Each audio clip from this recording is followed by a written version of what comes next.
I saw Michael, the film about Michael Jackson, and it touched my heart. I found it so deeply moving for a couple of reasons. One, it's a really beautifully produced film, and the depiction of Michael is accurate to what his life map indicates. And of course, there is the brilliant music. It crushed my heart, though, observing this intensely sensitive, inherently soft-hearted child, so vulnerable to the frustration of adults who didn't understand. I went to see it again yesterday so that I can share my observations through what I developed through SoulLife psychology. People are fascinated by celebrities. I'm fascinated by the person.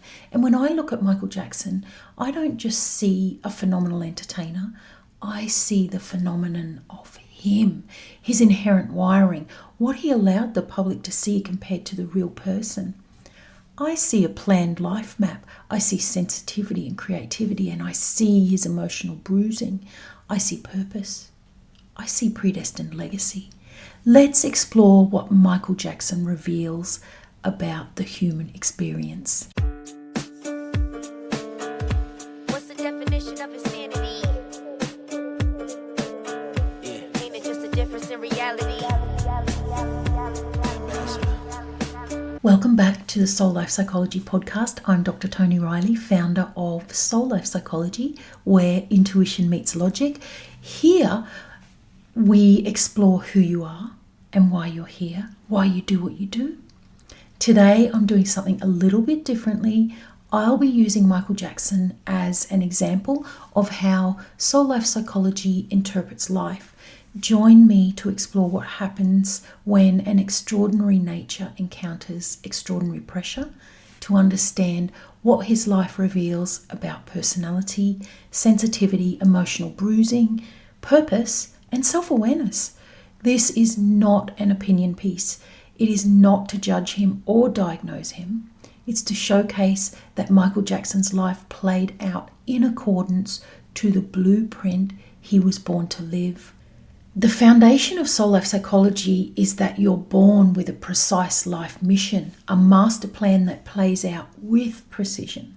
Even though life feels random, like it's out of our control, you do arrive with an inherent nature, a personality, strengths, vulnerabilities, a way of experiencing life, and certainly a distinct purpose.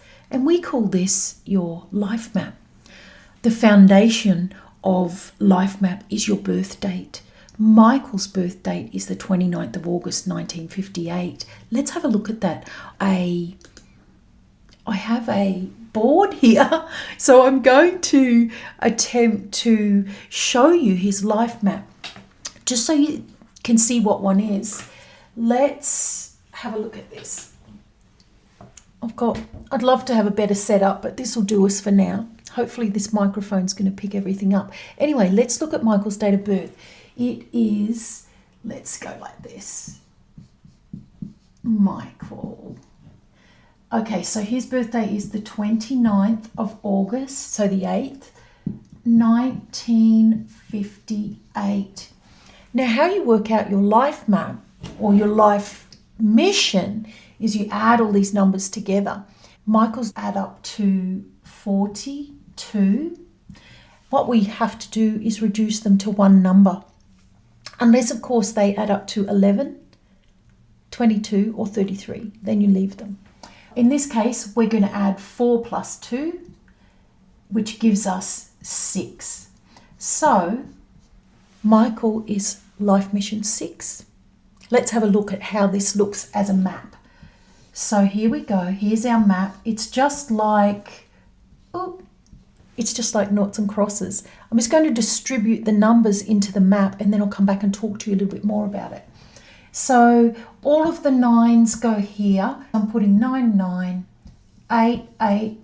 You've got 2 8s, 1, 1. You've got a 5, 5 in the middle. He's got a 2. That's all of Michael's numbers distributed. So with life map, each placement means something. Where there's no numbers means something. Where there's numbers that run in a line, it all means something. Where there's numbers that run in a line here, where there are numbers missing, they all mean something. Also, this day number that he's born on, if you're born on this day, if you're born even on this date, there's going to be many similarities. Individual circumstances will change things a little bit, but it will all come back to the same purpose. That's what Michael's map looks like. You have one as well. Now you know what I'm talking about. Even if you don't know exactly what the placements mean, you can see how and where I get the information by interpreting that birthday. Let us keep going. Michael's Life Mission 6, so will many of you be. In Life Map, he's called the Harmonizer. Now, the motto for anyone on Life Mission 6 is, I'm a lover, not a fighter. And this is so fitting for Michael Jackson. It could actually be his byline. Life Mission 6 people have this elegance about them, the way they move, the way their hands move, the way they hold themselves. They personify beauty and grace. And in Michael, you can see all these things. Beyond his physicality, he was born extraordinarily sensitive, extraordinarily creative, deeply humanitarian, deeply connected to love of family and people, animals, children, and deeply connected to something much larger than himself. Some look at Michael and see the music, the entertainer, the celebrity, the hype. I see the person who was born capable of creating it. Talent does not magically appear from out of nowhere. You're born with it. Life reveals what already exists within the person. In other words, every minute of every day is playing out as planned. And Michael didn't become Michael Jackson. His dreams were insights into what was destined to happen. Knowing his dreams were intuitive peeks into his life plan. They were previews into who he was here to become and the legacy that he was here to leave. When I say born sensitive, what I mean is the capacity to pick up on what's going on around you and the way that other people sense you. All of these things are to do with your sensitivity. You might notice this in yourself. Some people have a natural attraction for animals, where animals are drawn to them. Children as well. Children and animals are going to be the telling sign of your sensitivity. So if you find that they like you or they're not afraid of you, then it's an indication of how sensitive you are. When you're born creative, the way that I would explain this is there is this connection. It's connected to your soul, actually. Your soul energy is driving through or streaming through, is how I like to put it, information. And it creates things like music, like cooking, like you don't have to be famous like Michael Jackson was. It doesn't have to be for that type of a legacy. Creativity is certainly strong in many people. And it's that connection to your soul where that information and energy can come through. So humanitarian qualities that Michael had come also from being Life Mission 6. What you can see in him is this inherent drive or pull to help people. In the film, you see him visiting children in hospitals, visiting people in hospitals when there's no cameras around. He genuinely felt good to be uplifting people who were unwell or struggling. When you see someone with a very deeply feeling nature, they are basically in tune to the feelings of other people, maybe the feelings of animals as well, and certainly children, babies even, who can't tell you what's going on. So it's this connection.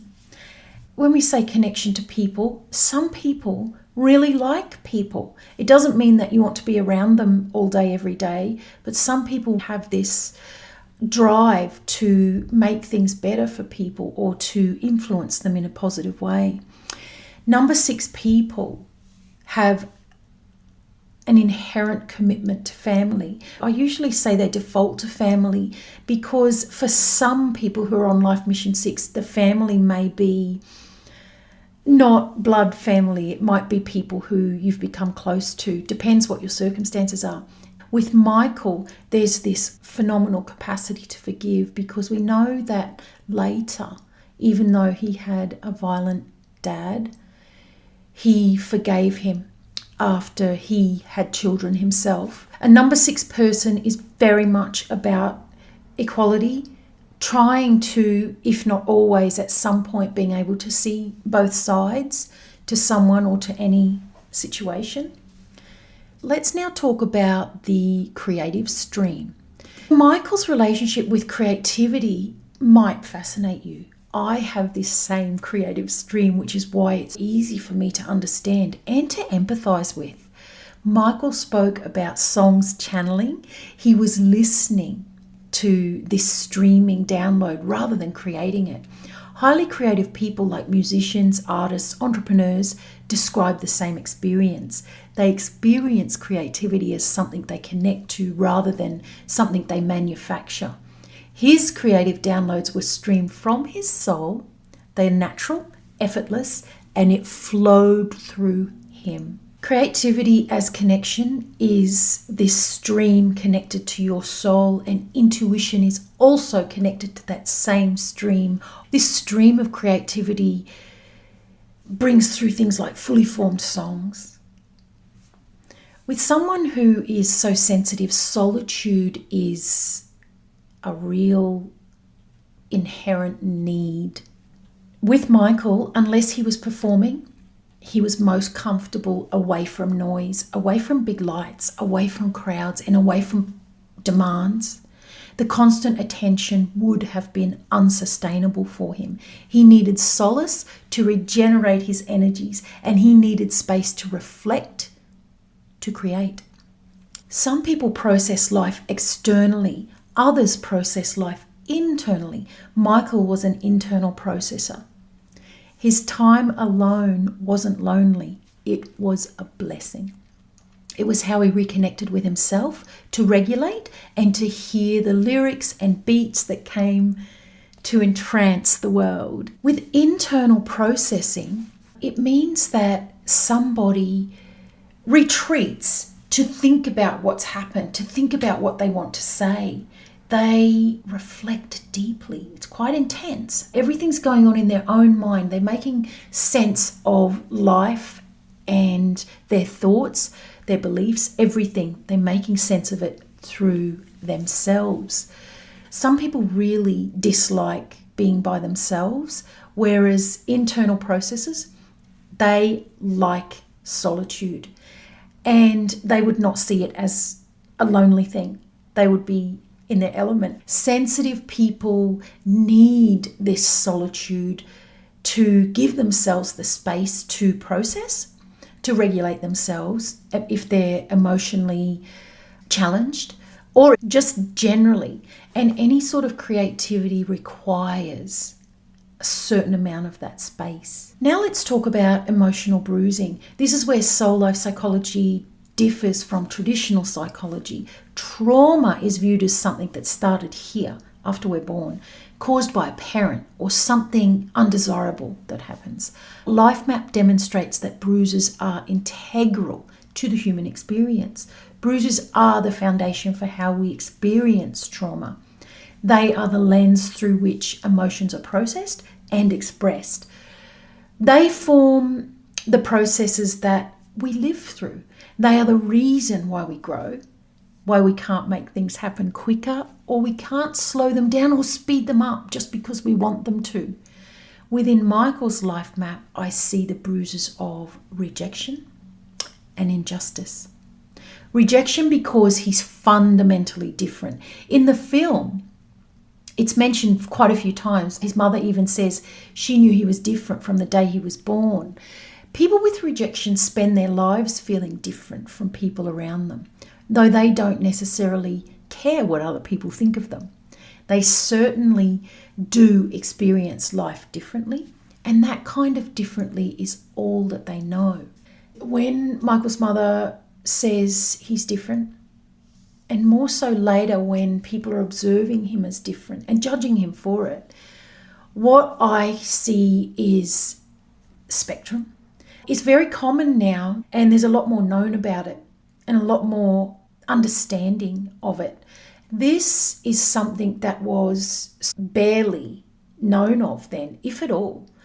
And what you see with people who are as creative as he was, as sensitive as he was, and indeed if you are as well, there's some form of spectrum. There's some form of neurodivergence.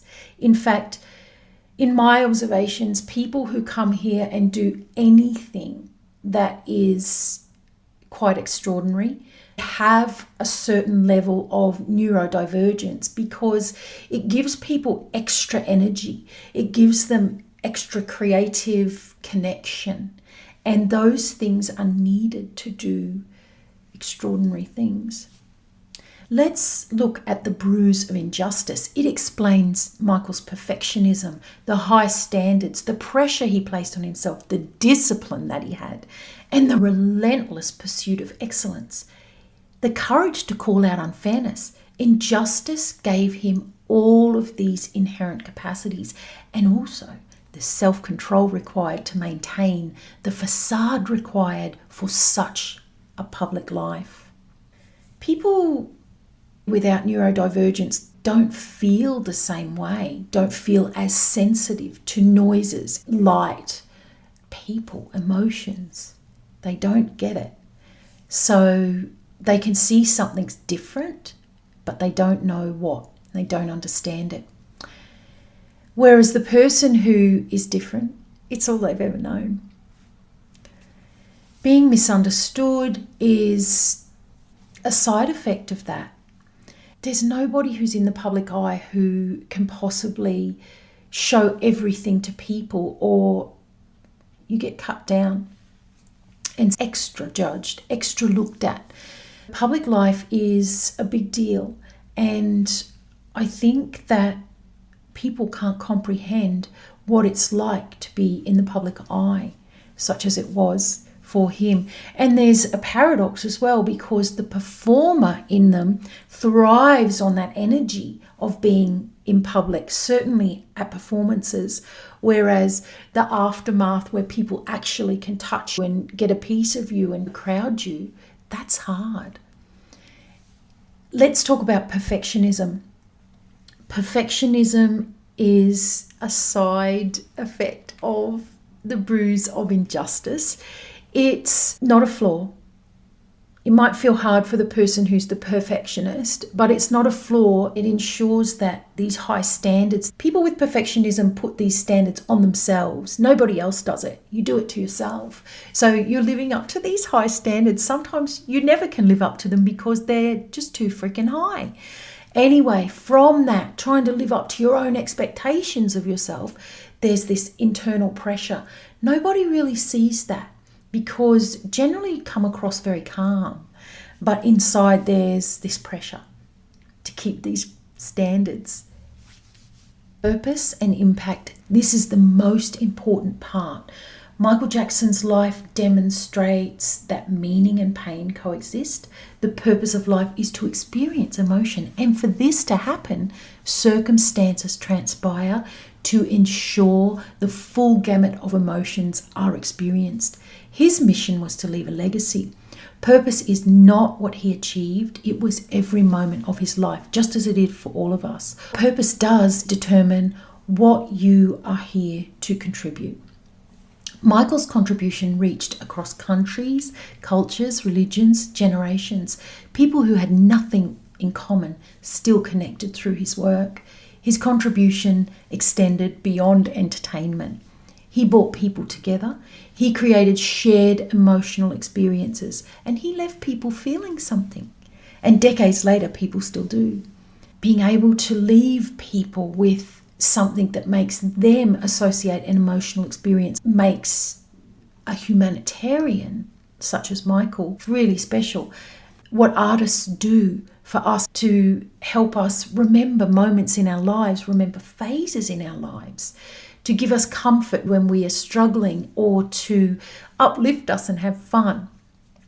Music is just such an influence. Someone like Michael Jackson, as his story goes on, his influence goes so far beyond music. Of course, later events became about something very different, and that legacy asks us to think for ourselves, to not automatically trust the media, to see a celebrity as a real person. Michael Jackson's life shows us that extraordinary gifts and emotional pain exist within the same person. Sensitivity and strength coexist. Purpose and pain coexist. Creativity and solitude coexist.